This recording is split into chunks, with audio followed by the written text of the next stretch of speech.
নমস্কার বন্ধুরা, আমার চ্যানেলে আপনাদের অনেক অনেক স্বাগত জানাই। আর আজকের রেসিপিতে বন্ধুরা নতুন রকমের একটা রেসিপি আপনাদের সাথে শেয়ার করব, সেটা হলো গাজরের পকোড়া।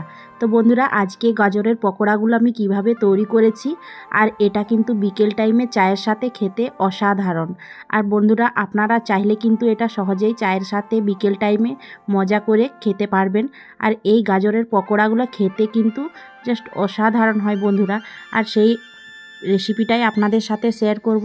জানি না আপনাদের কতটা ভালো লাগবে। অবশ্যই বন্ধুরা পুরো ভিডিওটা দেখতে থাকবেন, আপনাদের আশা করছি অনেক অনেক ভালো লাগবে।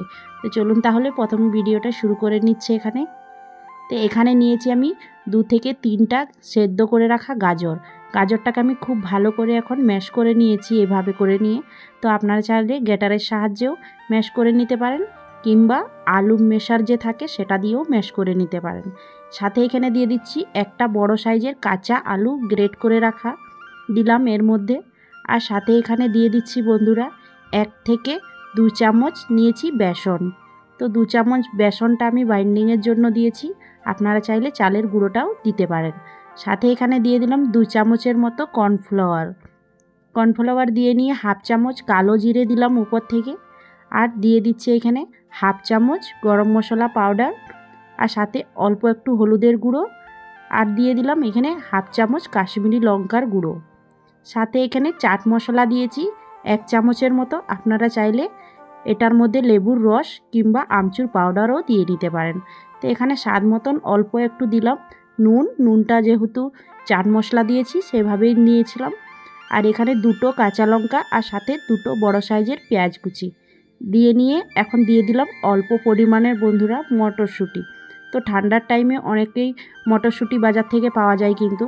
আর এটার মধ্যে কোনো জল না ব্যবহার করে নিয়ে আমি এখন হাত দিয়ে খুব ভালো করে মেখে নিচ্ছি।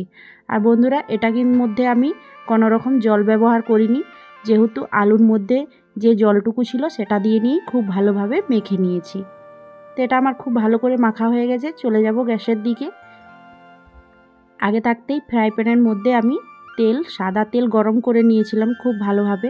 এখন এইভাবে করে নিয়ে এখন তেলের মধ্যে খুব ভালোভাবে পকোড়াগুলো ছেড়ে দিচ্ছি। আর বন্ধুরা, আপনারা কিন্তু যে রকম শেপ দিয়ে নিয়ে এই পকোড়াগুলো তৈরি করতে পারেন। তো আমি এইভাবে একটু বড় বড় সাইজের করে নিয়ে সবগুলোকে তেলের মধ্যে দিয়ে দিলাম। দিয়ে নিয়ে 2 মিনিট পরে 2 সাইডটাই খুব ভালোভাবে পলটে নিচ্ছি। তো বন্ধুরা, এই পকোড়াগুলো খেতে খুবই ভালো লাগে। অবশ্যই আপনারা একবার হলেও ট্রাই করে নিয়ে দেখতে পারেন।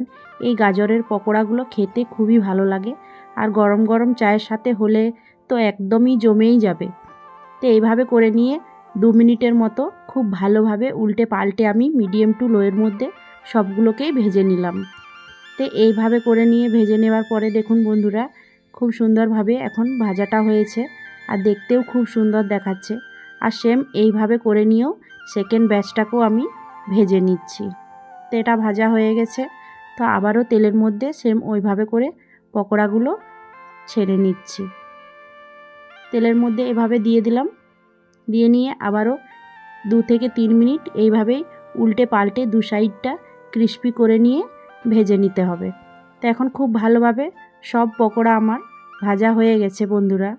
তো এখন আমি সবগুলোই তৈরি করে নিয়েছি। চলুন তাহলে একটা প্লেটের মধ্যে সার্ভ করে নিয়ে দেখাচ্ছি আপনাদেরকে।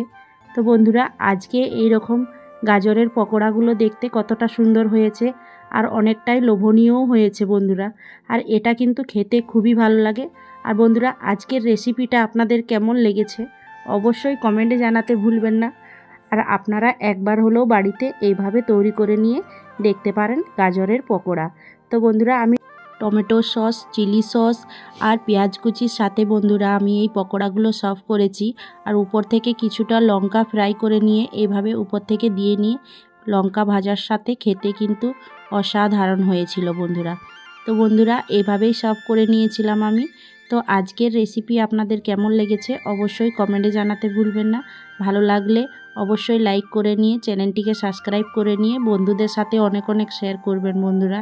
আর নতুন কোনো রেসিপি নিয়ে আবার চলে আসবো। আপনারা সকলে ভালো থাকুন, সুস্থ থাকুন। টাটা।